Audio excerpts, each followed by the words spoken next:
Materi pada hari ini sebelumnya Assalamualaikum warahmatullahi wabarakatuh. Untuk pembelajaran IPS dalam rangka mengantisipasi dampak COVID-19, kalian di rumah bisa untuk mempelajari tentang masuknya Islam ke Indonesia. Mengapa Islam mudah berkembang di Indonesia? Ada beberapa tujuan yang perlu kalian pelajari di sini.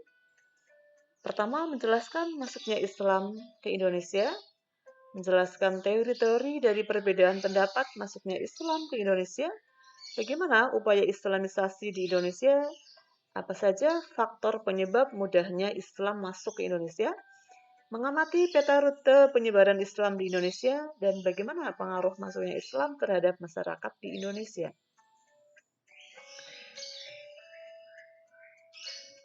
Kehidupan masyarakat pada masa Islam pertama kali diperkenalkan pada saat dinasti Umayyah mendirikan pangkalan dagang di pantai barat Sumatera. Ya, saat itu Indonesia terkenal dengan rempah-rempahnya, bahkan ramai dikunjungi oleh para pedagang dari berbagai belahan dunia. Bahkan Indonesia pun tak lupa pula didatangi oleh para pedagang Muslim, dan mereka juga sekaligus sebagai pendakwah, sehingga selain berdagang, mereka juga sebagai dai atau pendakwah untuk mengajarkan agama Islam kepada penduduk di sekitarnya. Bagaimana dan seperti apa fenomena pedagang Muslim yang datang ke Nusantara? Nah, kita lihat gambar di sini. Ini adalah contoh ilustrasi mereka datang menggunakan kapal, ya. Terlihat dari cara berpakaiannya itu mencerminkan mereka adalah seorang saudagar-saudagar Muslim dari tanah Arab, dari Gujarat, dari Persia yang masuk ke Indonesia. Seperti apa awal masuknya Islam ke Indonesia? Nah, di sini ada beberapa fakta sejarah yang telah dikumpulkan oleh para sejarawan terkait dengan teori-teori yang dikemukakan oleh para sejarawan, di antaranya oleh Ahmad Mansur Suryanegara yang membagi pendapatnya menjadi tiga teori. Yang pertama adalah teori Gujarat, ya. Ini dikembangkan dari adanya sosok seorang Snokkergrons, ya. Dia adalah orang berkebangsaan Belanda. Dia juga beragama Protestan, tetapi dia juga mempelajari Islam. Ya, dalam bukunya Al-Arabi Alex in the Netherlands, nah, ini, atau History dan Sejarah, ya, Sejarah Islam atau Arab di Indonesia. Teori ini juga didukung bahwa Islam masuk ke Indonesia pada abad ke-13 dengan ditemukannya makam Sultan Malik Al-Saleh. Nah, kita lihat di sini seperti apa sih Snokkergrond. Nah, ini Snokkergrond yang ada di sebelah kanan itu dari Belanda, dan setelah dia datang ke Aceh, dia berpenampilan seperti Muslim menggunakan sorban, ya, dan ini adalah bukti adanya batu nisan Sultan Malik Al-Saleh yang juga mengatakan bahwa Islam masuk pada abad ke-13 dari Gujarat. Sedangkan teori berikutnya adalah teori Mekah. Ya. Teori Mekah ini didukung juga oleh sejarawan Muslim seperti Profesor Dr. Buya Hamka. Hamka ini adalah seorang mubalik dari Sumatera Barat. Nama panjangnya adalah Haji Abdul Malik Karim Amrullah yang lebih populer dengan sebutan Buya Hamka. Sedangkan Buya itu sebutan ulama asal Minang. Dia meyakini bahwa Islam masuk ke Indonesia sekitar abad ke-7, ya, yang berlangsung dari Arab. Ya, dan dia juga memberitakan bahwa adanya berita Cina dinasti Tang mengatakan bahwa sudah ada permukiman pedagang Arab di pantai barat Sumatera. Nah, ini dia. Profesor Dr. Buya Hamka. Teori yang ketiga adalah teori Persia. Teori ini dibangun dengan menitik beratkan pada kebudayaan yang berkembang di Indonesia, di antaranya adalah adanya peringatan 1 Muharram. 10 Muharram atau Hari Asyura. Ini dia orangnya yang mempopulerkan teori ini. Nah, bagaimana cara penyebaran Islam di Indonesia? Kita lihat yang pertama dengan melalui jalur adanya perdagangan. Ya, selain mereka sebagai pedagang, juga sebagai mubalik ya, sambil berdagang juga menyebarkan Islam. Ya. Kemudian selain dari jalur perdagangan juga melalui perkawinan. Nah, di sini mereka para pedagang dan mubalik itu menikah dengan para bangsawan di kerajaan-kerajaan saat itu yang masih banyak terdiri dari kerajaan yang bercorak Hindu dan Buddha. Selain itu, mereka juga mengajarkannya melalui bidang pendidikan dari berbagai macam surau, kemudian musola-musola, ya, dan sampai dengan pesantren. Tak lupa pula mereka juga menggunakan kesenian, diantaranya adalah wayang, gamelan, ya, sehingga adanya akulturasi dari budaya Hindu dan budaya Islam.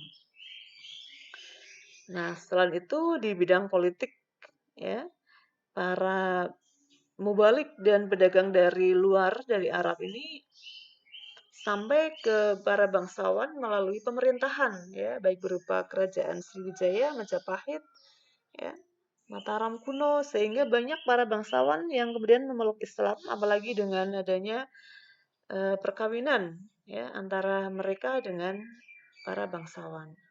Selain itu juga melalui jalur tasawuf. Tasawuf ini merupakan ilmu kebatinan dan salah satu tokoh yang sangat terkenal yaitu Hamzah Fansuri. Dia juga selain sebagai ahli tasawuf, dia juga sebagai seorang penyair. Ya, karya terkenalnya adalah syair Burung Pingai. Kemudian kita lihat juga untuk peta jalur penyebarannya. Yang pertama bahwa jalur penyebarannya itu dimulai dari Aceh, ya, kemudian menyebar melalui pantai barat Sumatera menuju ke Banten, kemudian pantai utara Jawa melalui Gresik, Jepara, Tuban, bahkan menyebar sampai ke Makassar, ya, dan juga beberapa daerah lain. Ya, ini kita bisa melihat rute persebarannya ada Banjarmasin, kemudian Sumbawa, ya, sampai dengan ke Ternate maupun Tidore. Ya, ini nanti kalian melakukan upaya penulisan bagaimana proses penyebaran Islam di Indonesia. Kemudian bagaimana Islam mudah diterima oleh masyarakat Indonesia? Karena Islam sifatnya terbuka, siapapun boleh masuk ke agama Islam. Kemudian ajaran-ajarannya mudah dipahami dan tidak mengenal kasta, artinya tidak ada perbedaan dan juga status sosial karena mengajarkan persamaan dan kesetaraan. Ya, kemudian ajaran-ajarannya, upacara keagamaannya itu tidak menyulitkan dan sederhana. Ya, kemudian saat itu para pedagang juga menyebarkan Islam dengan cara damai. Ya, apalagi mereka juga tangguh dalam hal kemiliteran. Selain itu juga adanya keruntuhan ya kerajaan yang masih Hindu dan Buddha, dalam hal ini Majapahit dan Sriwijaya, menjadi penyebab kuat berkembang pesatnya kerajaan-kerajaan Islam di Indonesia. Selain itu, seiring dengan berjalannya waktu, banyak berdiri pula kerajaan-kerajaan Islam. Ya, banyak juga berdiri, apakah itu berupa masjid, musola, pesantren, ya, maupun tempat-tempat ibadah yang lainnya.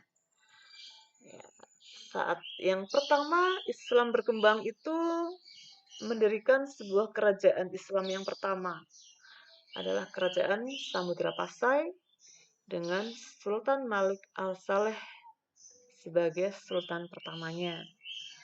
Ya, nah, ternyata mereka para pendatang Muslim yang berdagang dan berdakwah di Indonesia, ya, akhirnya bisa ya mendirikan kerajaan-kerajaan Islam dan mencapai masa-masa kejayaannya. Ya, tadi yang pertama adalah Samudra Pasai di Aceh. Ya. Sampai di sini, ya. kalian nanti untuk mengerjakan tugas berikut. Yang pertama dengan mengamati peta penyebaran Islam, tadi sudah kalian lihat ya. Dari sini, bagaimana proses penyebaran Islam berlangsung di Indonesia. Kalian bisa menuliskannya di buku tugas. Seperti biasa, kalian nanti untuk mengirimkan tugas kalian dengan ditulis ya, menggunakan buku tugas kalian untuk dikirim melalui room yang sudah kalian miliki. Ya, seperti itu untuk pelajaran kita hari ini ya. Selanjutnya, materi yang akan datang kita akan mempelajari tentang kerajaan-kerajaan Islam. Ya, mulai dari Samudra Pasai ya di Aceh sampai dengan kerajaan di Ternate, Tidore maupun di Goa, Sulawesi dan seterusnya. Selamat belajar, semoga sukses. Stay at home, stay healthy. Ya, terima kasih atas perhatian kalian. Assalamualaikum warahmatullahi wabarakatuh.